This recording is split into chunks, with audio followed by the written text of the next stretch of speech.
1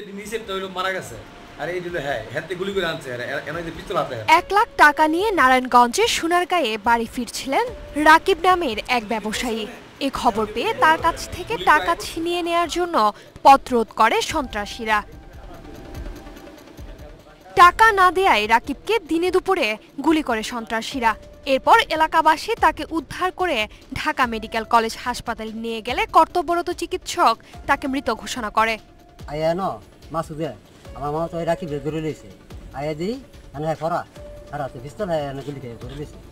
পরে আমরা 3 দিন ধরে আইছি আর উঠেছি মাসুদের পিস্তল দেখলাম আগুন দিকে ধরে গেছে রাকিবকে গুলি খেয়ে।